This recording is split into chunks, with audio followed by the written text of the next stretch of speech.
ഗവർണർക്ക് ഹൈക്കോടതിയിൽ നിന്നും വീണ്ടും തിരിച്ചടി. കേരള സർവകലാശാല സെനറ്റിലേക്ക് ABVP-കാരെ നാമനിർദ്ദേശം ചെയ്ത ചാൻസലറുടെ നടപടി സ്റ്റേ ചെയ്തത് നീക്കണമെന്ന ആവശ്യം കോടതി നിരസിച്ചു. സ്റ്റേ 3 ആഴ്ചത്തേക്ക് നീട്ടി VC-യുടെ പട്ടിക തള്ളി ചാൻസലർ നാമനിർദ്ദേശം ചെയ്ത വിദ്യാർത്ഥികൾക്ക് എന്ത് അധിക യോഗ്യതയാണ് ഉള്ളതെന്ന് വ്യക്തമാക്കണമെന്നും കോടതി വാക്കാൽ നിർദ്ദേശിച്ചു. വിവരങ്ങളുമായി KM ഉമേഷ്.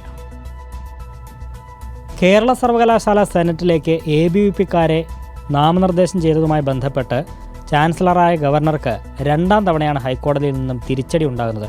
നേരത്തെ VC നൽകിയ പട്ടിക തള്ളിക്കൊണ്ട് ഗവർണർ സ്വന്തം നിലയിൽ നാമനിർദ്ദേശം ചെയ്ത 4 പേരുടെ നിയമനം ഹൈക്കോടതി സ്റ്റേ ചെയ്തിരുന്നു. ഇതുമായി ബന്ധപ്പെട്ട് ഈ സ്റ്റേ നീക്കണം എന്നാണ് ചാൻസലർ ഹൈക്കോടതിയോട് ഇന്ന് ആവശ്യപ്പെട്ടത്. എന്നാൽ ആ ആവശ്യം കോടതി നിരസിക്കുകയായിരുന്നു എന്ന് മാത്രമല്ല, സ്റ്റേ 3 ആഴ്ചത്തേക്ക് കൂടി നീട്ടുകയും ചെയ്തു.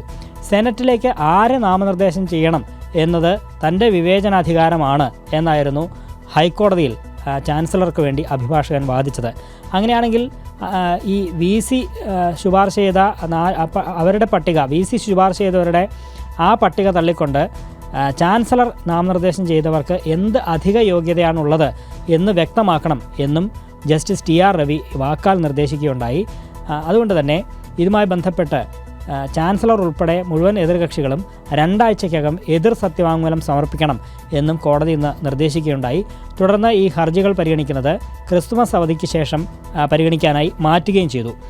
നേരത്തെ ഇത്തരത്തിൽ ചാൻസലർ ABVP-കാരെ നാമനിർദ്ദേശം ചെയ്തതുമായി ബന്ധപ്പെട്ടാണ് ഈ VC നൽകിയ പട്ടികയിൽ നിന്നും പുറത്താക്കപ്പെട്ട 4 വിദ്യാർത്ഥികൾ ഹൈക്കോടതിയെ സമീപിച്ചത്.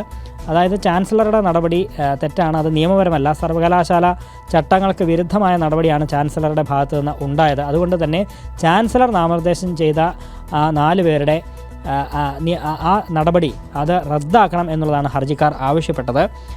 ഇത് ABVP-കാർ ഉൾപ്പെടെ 17 പേരെയാണ് ഗവർണർ സെനറ്റിലേക്ക് നേരത്തെ നാമനിർദ്ദേശം ചെയ്തത്. അത് യാതൊരു തരത്തിലുള്ള മാനദണ്ഡമോ അല്ലെങ്കിൽ അക്കാദമിക് യോഗ്യതയോ ഇല്ലാത്തവരെയാണ് അത്തരത്തിൽ നാമനിർദ്ദേശം ചെയ്തത്. അത് ചട്ടവിരുദ്ധമാണ്, അത് റദ്ദാക്കണം എന്നുള്ളതാണ് ഹർജിക്കാർ ഹൈക്കോടതിയോട് ആവശ്യപ്പെട്ടത്.